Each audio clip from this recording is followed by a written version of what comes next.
In this video, we're going to be learning some additional vocabulary that goes along with our algebra unit. We'll also be practicing a few more problems involving the hanger method. So the first piece of vocabulary that I'd like you to write down is that a solution is a number that makes an equation true.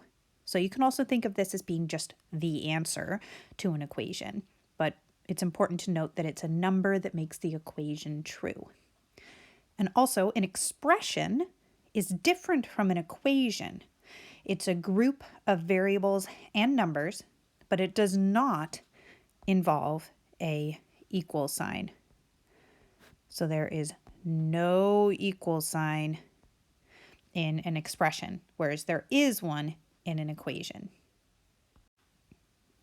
All right, so now I want you to copy down these 5 pieces of vocabulary. They've all been defined either in this video, the last video, or maybe sometime a little while ago, as is the case with an inequality, but I bet you can figure out which one that one is.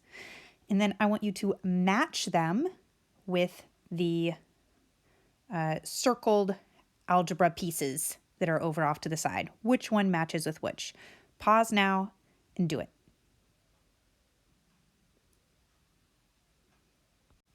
All right, so all of these involve a variable, but the only one that is only a variable is this one right here. So x belongs with variable. And then a solution, that's like a number that would make an equation true. So that's what the variable equals. That's like the answer. So that would be x equals 3. Now an inequality, that's something that has an inequality symbol, like greater than or equal to, less than, etc. So that's going to be this one over here. See it? And then that leaves us with an equation and an expression. We already just talked about how an expression doesn't have an equal sign in it. So that would be this one, versus an equation does have an equal sign in it. So that would be right there. Make sure you have these examples written down so that you can reference them later.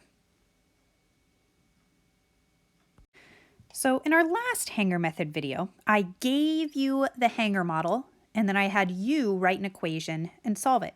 This time we're going to do it the other way around. I'm going to give you an equation and I want you to try and solve by first drawing a model. So please pause and try and draw a model for this equation. If you don't remember how, that's fine. Just let the video play and I'll show you and you can try again on the next one. All right, so I start off with my hanger and the equal sign, that divides 1/2 of the equation from the other.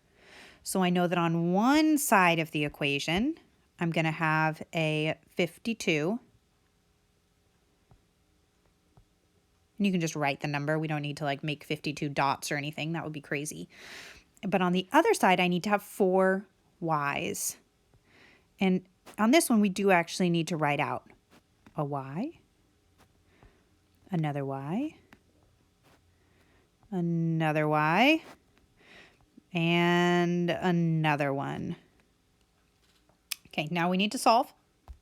So hopefully we can see here that those 4 y's, they're all equal because they're all the same letter. And all together, they equal 52. So that means that 52 divided by 4 must equal my y value. Well, 52 divided by 4 gives me 13, which means that the solution is y equals 13. And I can tell that that works because in my equation, I had 4y equals 52. And if I erase the y and replace it with a 13 and treat that like multiplication, then 4 times 13 does equal 52. My solution works. All right, let's try it again. This time, I want you to draw a model for 100 equals x plus 26. do it now.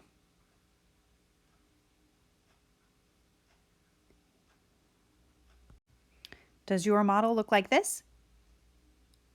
Great. Now, let's solve it. So we can see here that 100 balances out with some number plus 26. Well, in order to figure out what that number is, we just need to take away 26 from each side. So I can take it away there. But if I take away 26 on this side, I get 74 left over. So that means my answer is, my solution is x equals 74. And I know that works because 100 does equal 74 plus 26. All right, for your practice problem, I need you to draw a model and solve for 140 plus x equals 215.